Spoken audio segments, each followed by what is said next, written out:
Dire la radio Futur Média, il est midi et c'est l'heure du grand journal.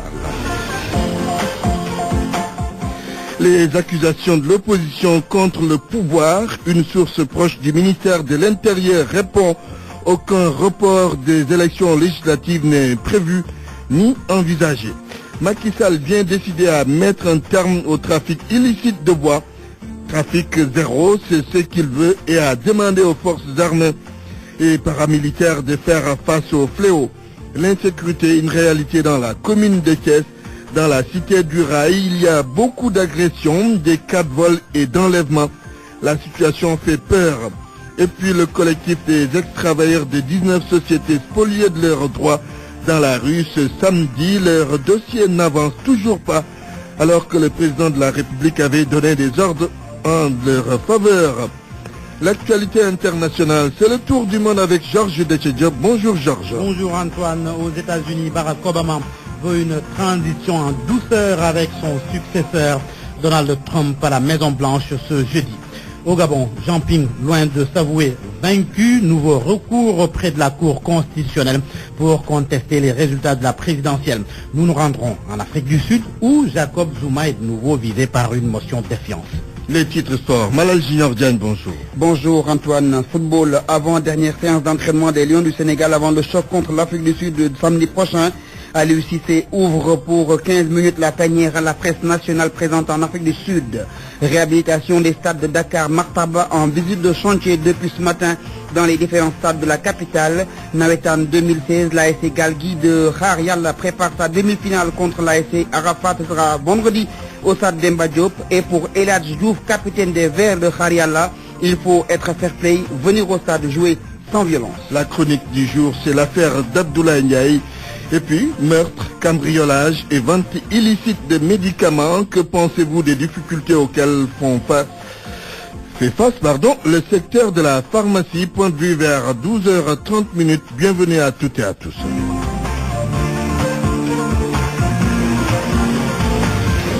Antoine Diouf.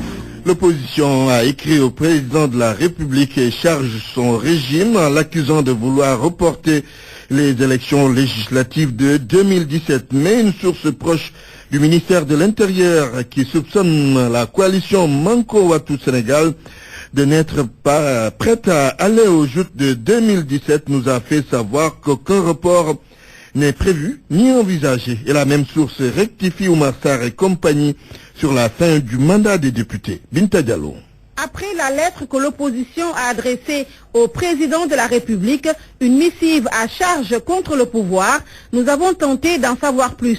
D'après nos sources du côté du ministère de l'Intérieur, il n'y aura pas de report de la date des élections législatives. Le report n'est pas envisagé et cela a été confirmé d'ailleurs par le chef de l'État dans une interview récemment et le Premier ministre Abdallah Dionne lors de son grand oral à l'Assemblée nationale. Concernant la fin du mandat des députés, notre source de rajouter que l'opposition de Wattu Sénégal s'est complètement gourée. Contrairement à ce que Malick Gakou et ses camarades ont avancé, le mandat de la 12e législature prend fin le 30 juillet 2017 au lieu du 30 juin 2017. Donc le pouvoir est convaincu qu'il a en face, selon toujours notre source du côté du ministère de l'Intérieur, d'une opposition qui est tout sauf prête pour les élections législatives. Et ce que la loi dit est clair. Si le fichier qui doit faire l'objet d'une refonte partielle n'est pas prête, on vote avec l'ancien fichier électoral. À Dagana, les opérations de confection de cartes d'identité biométriques CEDEAO ont démarré.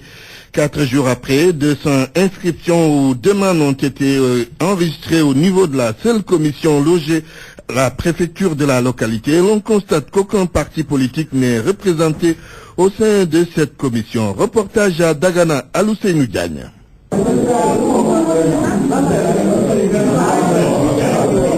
Du monde dans la vaste cour de la préfecture de Dagadan, devant un bâtiment. À droite s'est formée une longue file. Des hommes et des femmes d'âge avancé, tickets à la main, attendent leur tour pour déposer leur demande d'obtention de la nouvelle carte d'identité biométrique CEDEAO.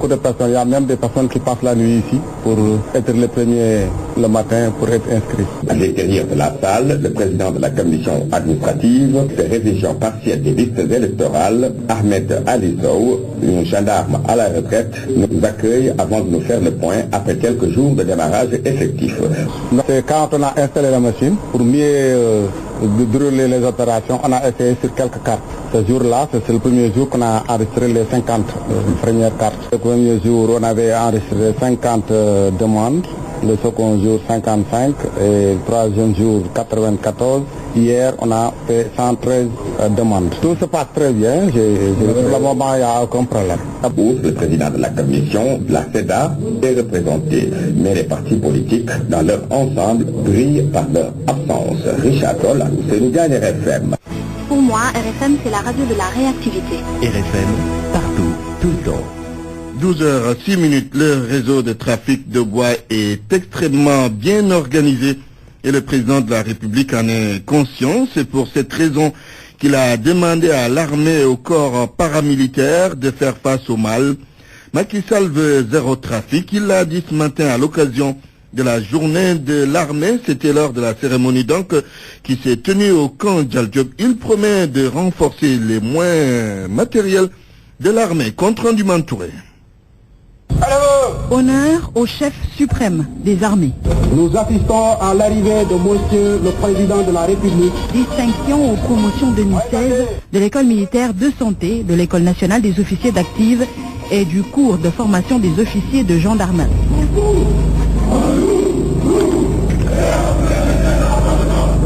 Reconnaissance aux deux généraux Mamadou Sow et Mamadou Gueye Faye, bientôt à la retraite. Vous êtes un soldat dans l'âme, doté de hautes valeurs morales et militaires. Et dignité aux blessés de guerre. Maintenant, l'armée n'est plus confinée dans les missions classiques. Elle doit prendre en compte les nouvelles formes d'agression, surtout côté environnement. À Macky Sall de dire que le mal est profond, que les trafiquants de bois se le tiennent pour dit. Le Sénégal va sévir et durement. Nos ressources forestières font l'objet d'un trafic illicite par de véritables organisations criminelles. J'ai décidé, plus que jamais, de mettre un terme à cette catastrophe à la fois écologique et économique.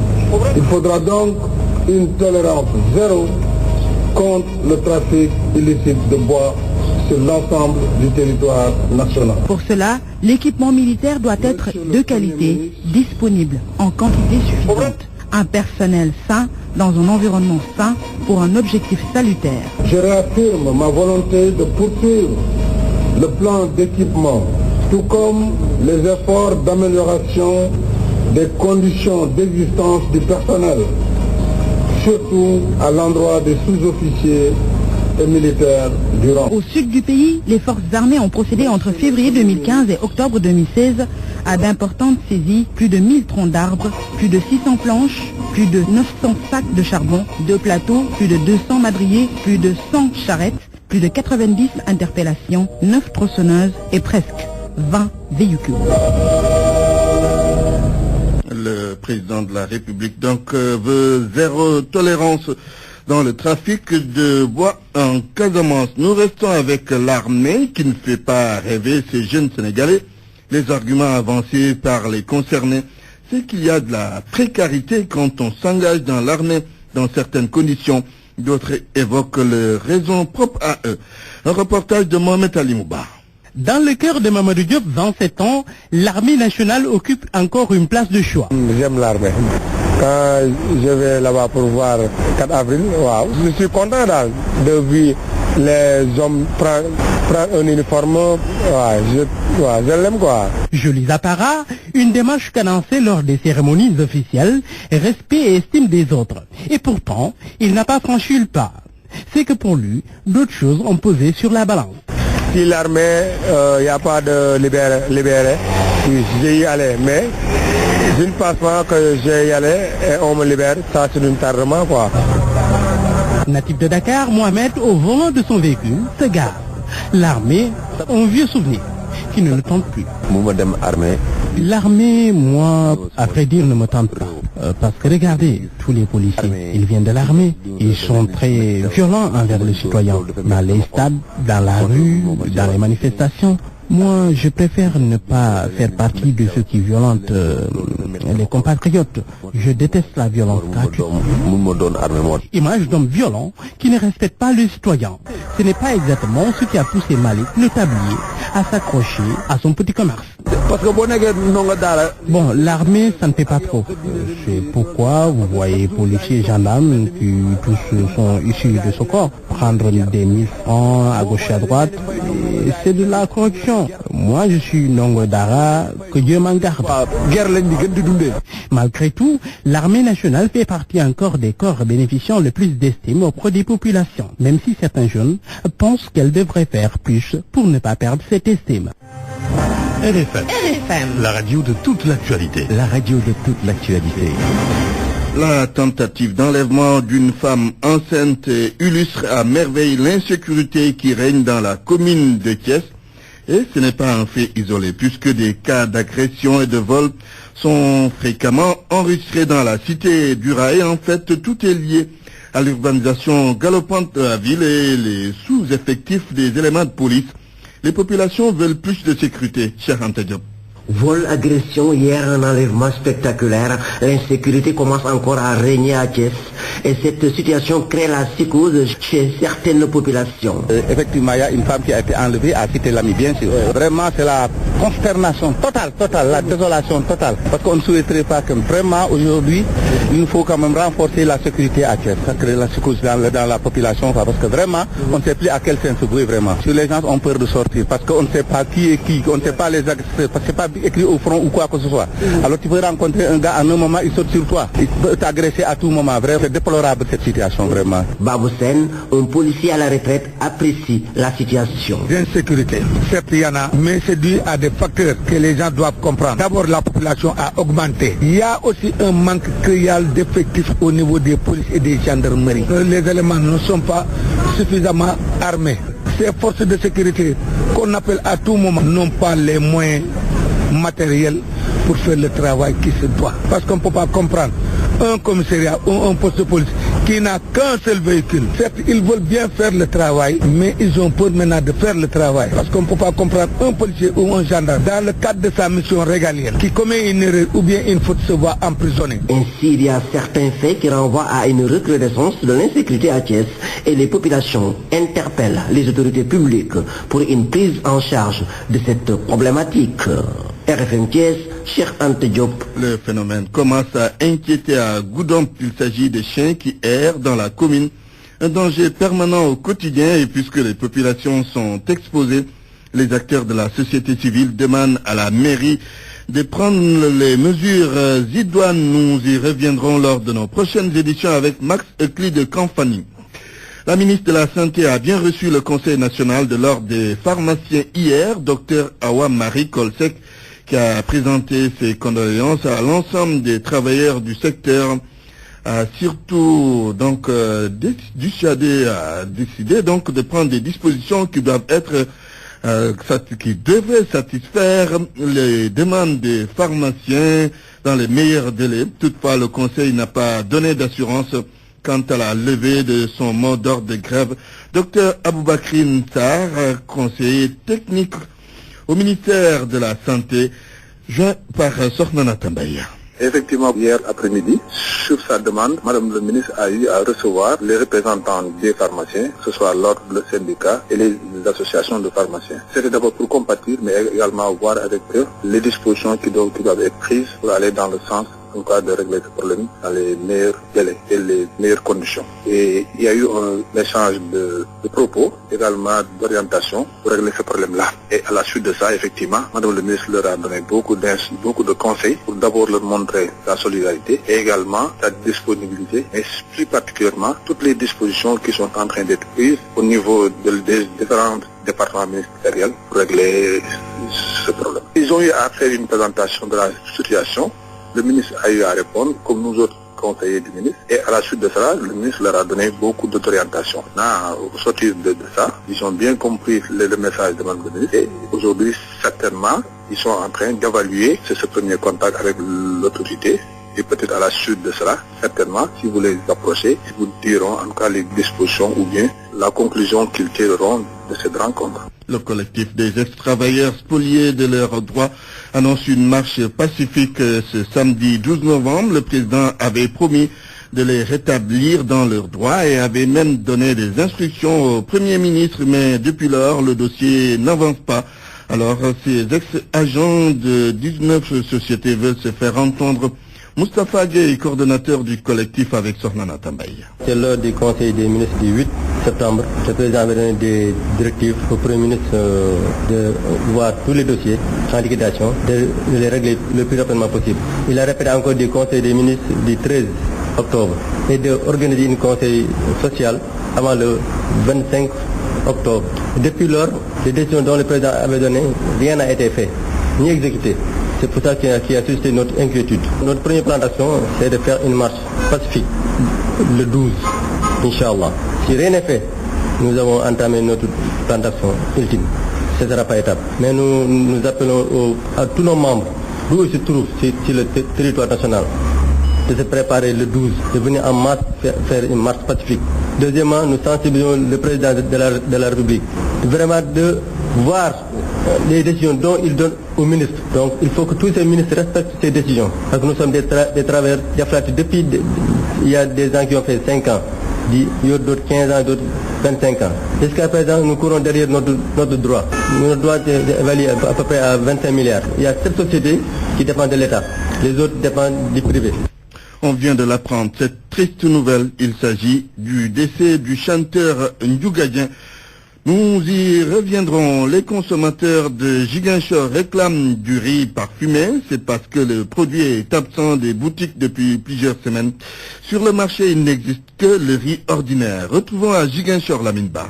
Un tour au marché Saint-Maur de Boucotte ce matin nous a permis de constater la rareté du riz parfumé dans la plupart des boutiques. Djamil Diallo, commerçant, n'en a pas vendu depuis bientôt 2 mois. Nous, ça fait presque plus de 2 mois, on n'a pas vendu de riz parfumé. On n'a que de riz ordinaire. Mounir Ndao, son voisin immédiat, lui, nous fait savoir que beaucoup de clients se présentent à lui pour solliciter du riz parfumé, mais ils repartent déçus. On a des clients qui ont l'habitude de se présenter pour demander du riz parfumé, mais c'est dommage, ils repartent déçus parce qu'ils sont obligés d'acheter du riz ordinaire.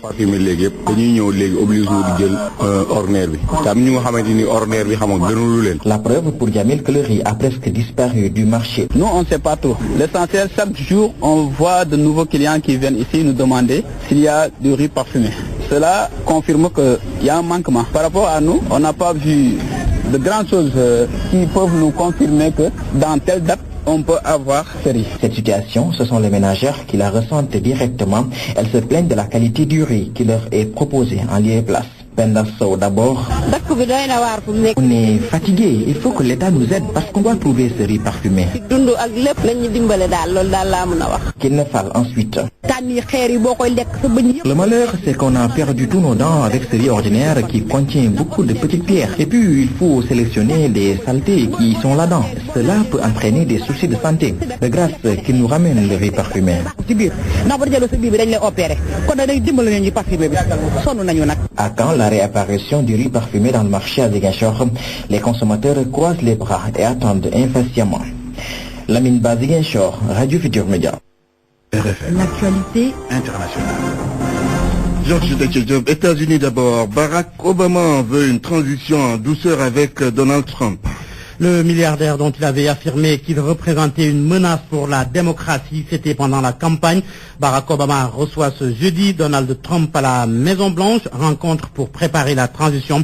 Trump prend fonction le 20 janvier prochain, mais que faut-il attendre de la gouvernance de Donald Trump? En tous les cas, si l'on se fie à la promesse électorale du candidat républicain, les États-Unis pourraient se retirer de l'accord de Paris. Baba Edara. Après la victoire sans appel de Donald Trump, les analyses sur sa victoire fusent de partout. Également aussi des interrogations sur pas mal de sujets de l'heure, à l'interne comme à l'extérieur. Aujourd'hui, on va s'intéresser de ce qui se passe à Marrakech, au Maroc, où la communauté internationale se réunit actuellement pour négocier la mise en œuvre de l'accord de Paris sur le climat. Dans sa campagne électorale, le républicain avait clairement qualifié les changements climatiques de canular. Il avait même promis de retirer les États-Unis d'Amérique de l'accord de Paris sur le climat, une fois élu à la tête de ce pays. Et on se rappelle, suite à cette sortie, plus de 400 scientifiques, dont 30 prix Nobel, avaient fustigé dans une lettre ouverte adressée à M. Donald Trump.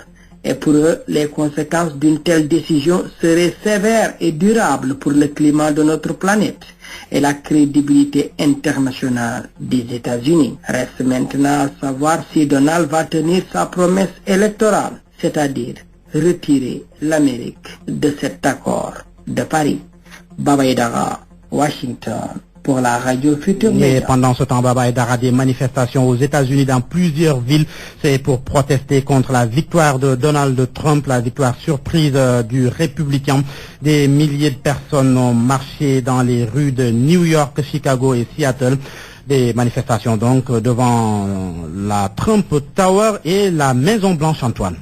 Au Gabon, l'opposant Jean Ping conteste toujours la victoire d'Ali Bongo. Jean Ping a déposé un nouveau recours devant la Cour constitutionnelle. Yves Antonio Ogoula est notre correspondant à Libreville. Jean Ping remet ça. Ali Bongo Ondimba n'a pas gagné la dernière élection présidentielle. C'est fort de cela que ses avocats ont déposé un nouveau recours sur la table de la Cour constitutionnelle après avoir été déboutés par la même Cour il y a moins de 2 mois. Maître Jean-Rémy Banzanza, avocat de Jean Ping. Nous nous inscrivons dans la même démarche, celle qui consiste à aller au bout des procédures légales.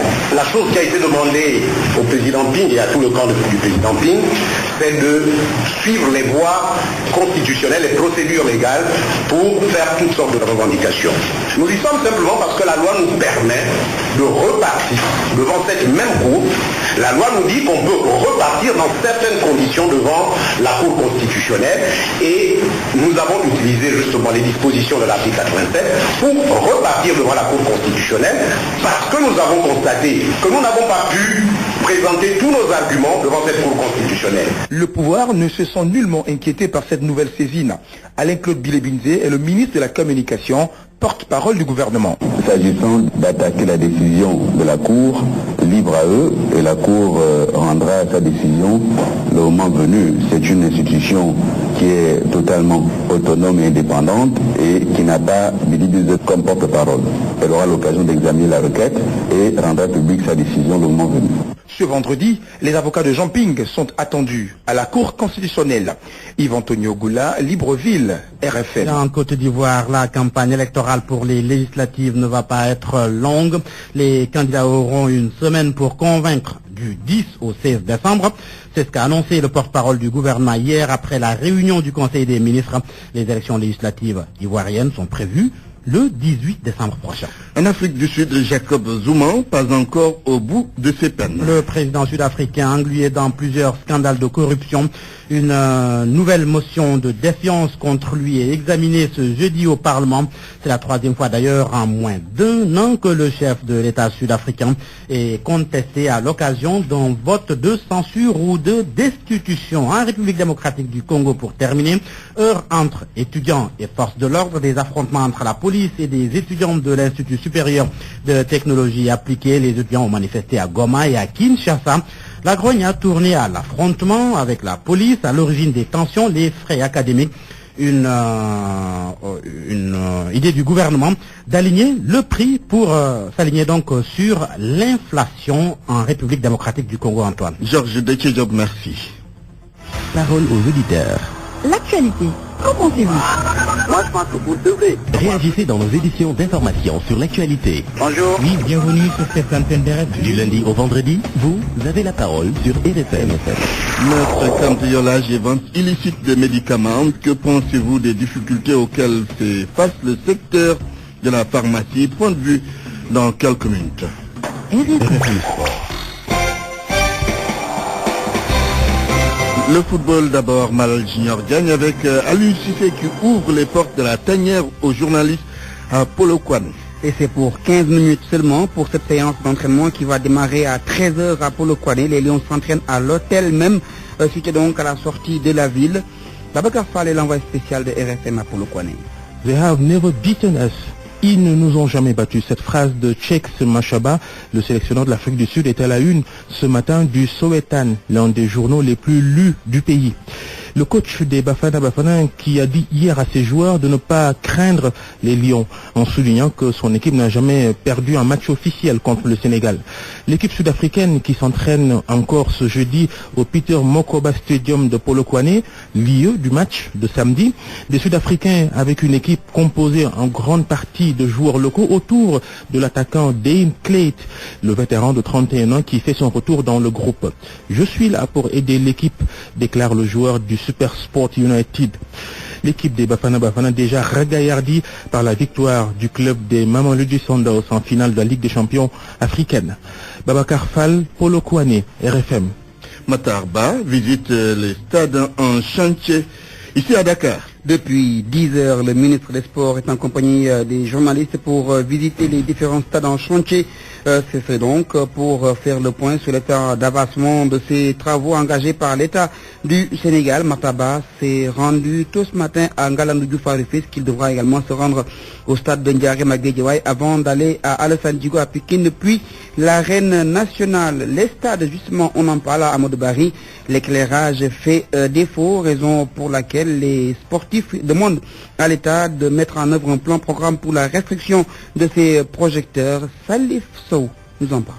L'alerte vient du président de l'EDCAF de Guédiawaye, Malik Sy. À chaque fois qu'on joue, les producteurs s'éteignent. La situation d'Amadou Barry, surtout les producteurs, ça pose un réel problème de sécurité. Et ce qui s'est passé récemment, il y a de cela une semaine et même avant-hier, ça pose vraiment un problème d'entretien et de prise en charge de ces producteurs-là.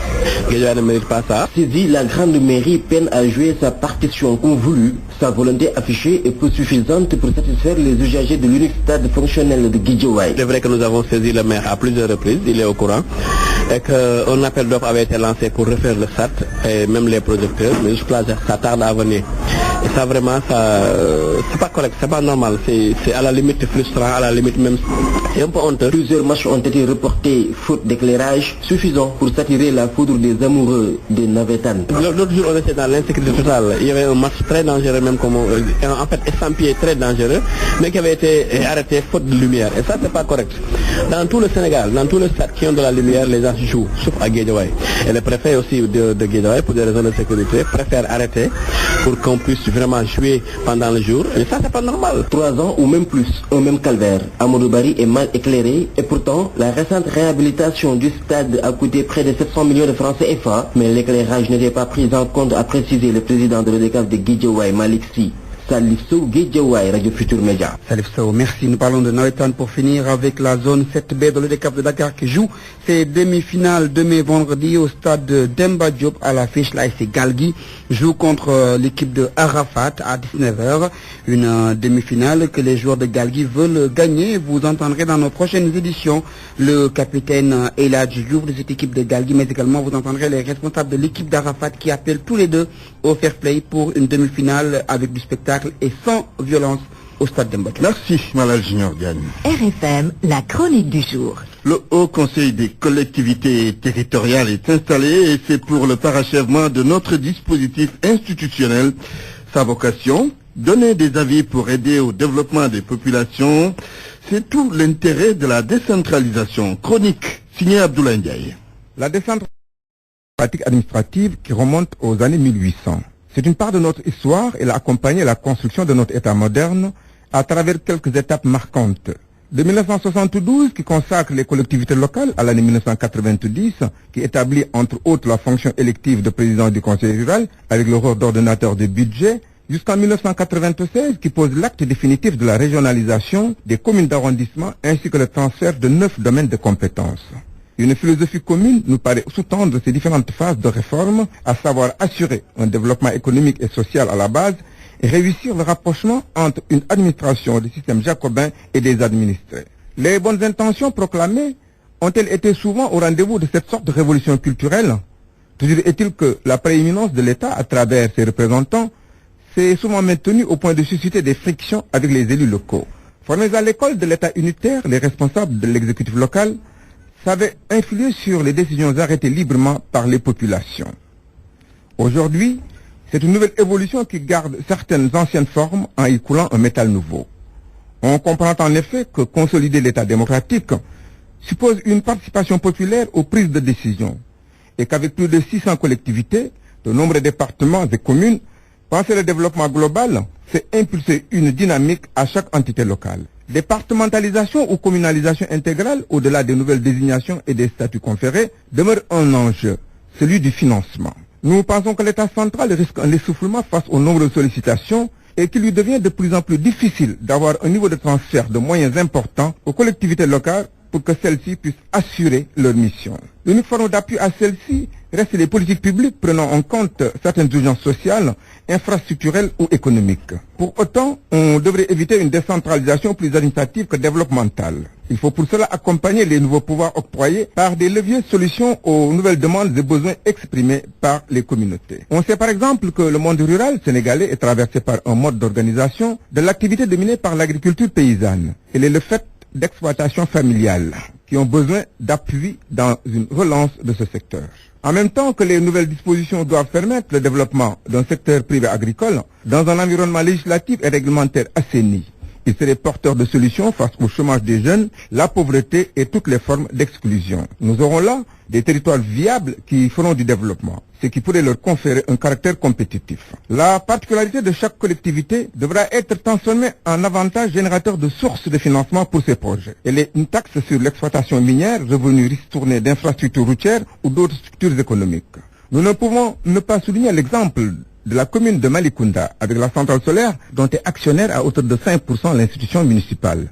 C'est un partenariat public-privé gagnant-gagnant avec des dividendes servant au financement de projets sociaux.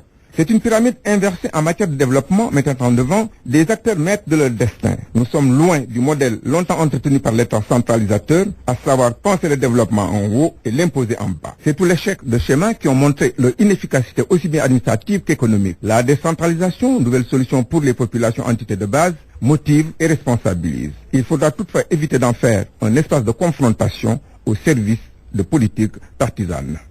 RFM, la presse du jour. Bonjour Mohamed Alimba.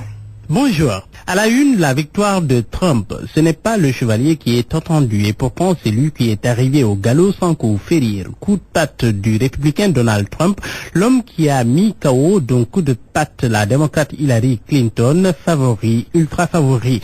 Un coup de tonnerre dans le ciel américain, séisme politique dans le monde. Eu égard le profil de celui qui va désormais occuper le bureau ovale. Controversé, versatile, pyromane, populiste, ultranationaliste avec tout ce qui va avec. Fièvre éditoriale dans les rédactions de notre pays qui renseigne sur les incertitudes qui s'imposent dans les cœurs et les esprits. L'ouragan Trump dévaste les États-Unis, menace sur le monde, titre le populaire. Donald Trump triomphe, le monde tremble, relève Direct Info. Trump surprend le monde, soupire la tribune. Le mauvais tour de Trump, affirme le quotidien. À quel Trump se fie, se demande enquête. Peur bleue des Sénégalais d'Amérique, affirme l'observateur.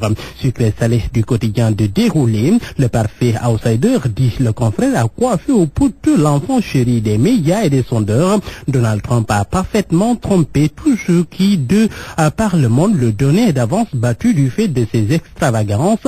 En fait, il est évident que nombre de ses détracteurs exprimaient plus leur propre souhait que la réalité de l'opinion. Et sa victoire n'en est que plus belle, car elle est celle de l'Amérique profonde, qui a préféré un mauvais président plutôt qu'une personne à la malhonnêteté avérée.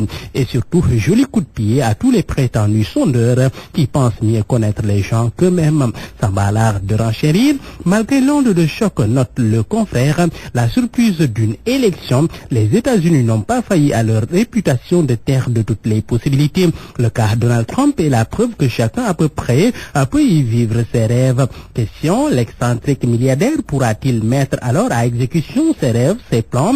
Pour Samba l'art, tout n'est pas possible en Amérique. Un putschiste ne peut pas tout se permettre, encore moins appuyer de façon intempestive sur le fameux bouton rouge de la mallette nucléaire. Apparemment, tout cela ne suffit pas à calmer, apaiser les compatriotes qui se trouvent dans le pays de l'oncle Sam. Reportage ce matin du journal Observateur à New York au lendemain des élections. Le reporter du journal de constater que la déception et la chose la mieux partagée. Elle est partout perceptible et elle se constate jusque dans les allées de la très longue et animée 116e Street. La rue est presque déserte et la pluie qui arrose la ville n'est pas venue arranger les choses. Elle affiche New York sous les dehors de ville triste et déprimée. Pour le président de l'association des Sénégalais d'Amérique, Ibrahima Sow, les Sénégalais des États-Unis sont déprimés sous le choc total. Mais en vérité, que peut-on attendre de Donald Trump? Question du journal Le Soleil ce matin. Pour le confrère, ce sera The United States First. L'Amérique d'abord, les autres ensuite. Il devra faire face à la dégradation des performances économiques du pays, faire à nouveau rêver les couches sociales blanches mécontentes qui rejettent l'establishment, le politiquement correct. Selon enquête, Donald Trump a donné une idée de ce qu'il va faire lors de ses premiers mots après son élection. Discours d'unité à milieu de tout ce qu'on avait entendu du milliardaire. Mais selon le confrère, les dirigeants africains sont prudents. Le président Sall a félicité son homologue fraîchement élu. Les Hollandais et autres ont fait de même, mais avec circonspection et incertitude. Mais l'extrême droite, elle, européenne, aux anges, puisqu'elle sait qu'elle a une carte là à jouer. Législative 2017, l'opposition a écrit à Macky Sall sous Réumi Quotidien. L'opposition interpelle le chef de l'État, titre Walf Quotidien. Selon le journal, Gakou et ses camarades soupçonnent un report du scrutin prévu en 2017. Le mandat des députés prend fin le 30 juin 2017, rappelle le confrère. Selon le journal, nous allons droit vers un viol du protocole de la CEDEAO. Aïssata Tall Sall se lâche dans le quotidien. Aujourd'hui, au Parti socialiste, affirme-t-elle, on peut s'asseoir sur les textes. Tanor n'est plus qualifié pour être candidat. Quid de Khalifa Sall? Aïssata Tall Sall de se demander comment apporter la candidature de quelqu'un qui n'est pas candidat. Ce rocambolesque cas d'enlèvement dans la capitale du rail, un kidnapping d'une femme enceinte de 5 mois à Thiès. C'est un taximan qui livre sa cliente à 2 jeunes dont 4. Les ravisseurs demandent une rançon de 200 000 francs CFA pour sa libération. Le mari verse l'argent par transfert avant que la police saisie de l'affaire fasse suspendre le paiement. Et puis, Sport Afrique du Sud et Sénégal du 12 novembre prochain. Deuxième séance d'entraînement à Polkowane. Hier, relève Stade Quotidien. Finition et pression au menu de Lyon. Ménage mardi, Kara et Saliussi s'est réintégré. Selon l'observateur, les Lions se sont entraînés hier dans un bunker à l'abri des regards. Pour Abdoulaye Diallo, le gardien de but, on peut faire un parcours sans faute. Bon lecture à tous. Point de vue. Regard croisé sur l'actualité du jour. Point de vue, c'est sur les nombreuses difficultés auxquelles fait face le secteur de la pharmacie. Et vous avez la parole. En ligne, Mbalo Diatiam. L'actualité, qu'en pensez-vous? Mbalo Diatiam, bonjour. Bonjour Antoine. Vous êtes le secrétaire général du SUTSAS. Alors, on parle de meurtre, de cambriolage, de vente illicite de médicaments dans le secteur de la pharmacie. L'heure est-elle grave? L'heure est très grave. Je pense que aussi c'est pas le premier meurtre, ce n'est pas aussi le premier cambriolage, encore moins, disons, la première grande question de cette envergure. Je commencerai naturellement à présenter mes condoléances à toute la famille éplorée, toutes les familles éplorées, à la communauté pharmaceutique, et effectivement déplorer tout cela. Et nous pensons que, en tout cas jusqu'à présent, donc c'est de manière très timide que l'État prend en charge cette question. Ça fait l'objet de plusieurs marches. Le SUTSAS s'est maintes fois associé à la marche des pharmaciens.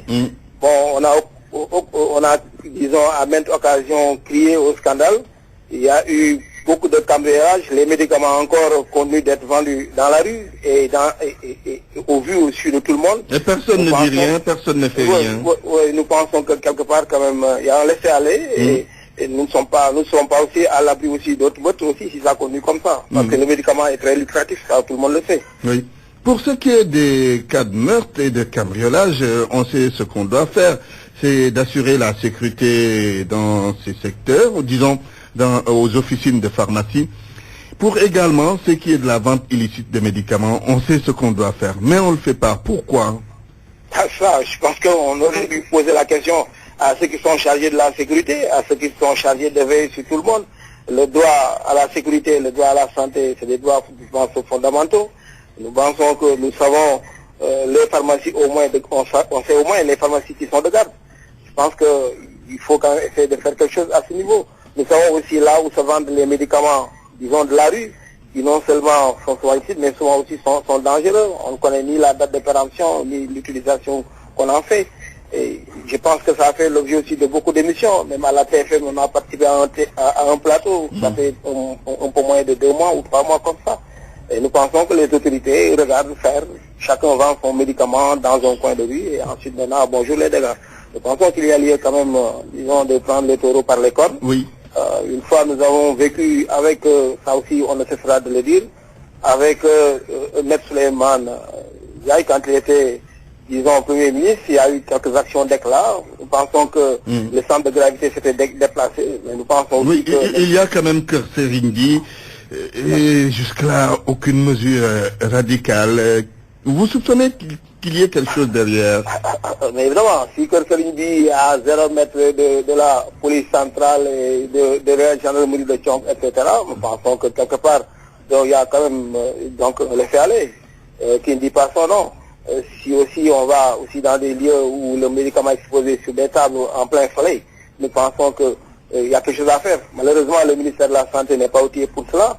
Bon, le service d'hygiène est en train de faire ce qu'il doit faire, mais quelque part aussi, il y a d'autres services qui devraient épauler le ministère de la Santé pour éradiquer le fléau. Disons, non seulement c'est des meurtres, mais ensuite c'est un poison aussi que les populations avalent, disons, à longueur de journée.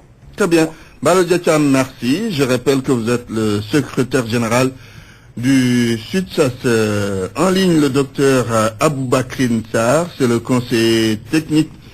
Il est plutôt conseiller technique au ministère de la Santé, chargé de la lutte contre les faux médicaments, ancien président du syndicat des pharmaciens privés du Sénégal. Bonjour docteur. Parole aux auditeurs. L'actualité, qu'en pensez-vous? Alors, impossible d'entrer en ligne avec le docteur Aboubakrin Sarr. Toutes nos excuses, vous l'aurez peut-être en Wolof avec le journal de Ngonengom, la météo, avant de boucler cette édition. Au cours des prochaines 24 heures, le ciel restera nuageux sur les localités proches du littoral. Ailleurs, un temps parsemé de nuages prévaudra. La sensation de chaleur sera ressentie sur une bonne partie du pays, notamment sur les régions de l'intérieur, avec des températures diurnes qui vont varier entre 34 degrés à Kolda et 41 à Matam. À Dakar, le temps sera plutôt clément avec une température de 29 degrés. Les visibilités seront légèrement réduites par des particules de poussière en suspension sur les localités est et sud-est du pays. Les vents dominants seront de secteur est à nord-est et d'intensité faible à modérée. Fin de cette édition, rappel des titres. Cette triste nouvelle, il s'agit du décès du chanteur Ndiougadien. Vous entendrez le témoignage de l'artiste Youssou N'Dour dans l'édition de 13h. Les accusations de l'opposition contre le pouvoir, une source proche du ministère de l'Intérieur répond aucun report des élections législatives n'est prévu ni envisagé. Macky Sall bien décidé à mettre un terme au trafic illicite de bois, tolérance zéro. C'est ce qu'il veut et a demandé aux forces armées et paramilitaires de faire face au fléau. L'insécurité est une réalité dans la commune de Thiès. Dans la cité du Rail, il y a beaucoup d'agressions, des cas de vol et d'enlèvement. La situation fait peur. Et puis le collectif des ex-travailleurs de 19 sociétés spoliées de leurs droits dans la rue ce samedi. Leur dossier n'avance toujours pas alors que le président de la République avait donné des ordres en leur faveur. Journal présenté par Antoine Diouf à la technique, Aline Diassé, réalisation El Haj Daouda Diouf. À la régie, il y avait Pape Oumar Diaw. À 13h, la grande édition en Wolof sera présentée par Sofna Ngonengom. Tout de suite, une rediffusion de Dialgati Kibar. À toutes et à tous, je souhaite une excellente après-midi en compagnie des programmes de la Radio Futur Média. Radio Futur Média. Radio Futur Média. Radio Futur Média. Radio Futur Média.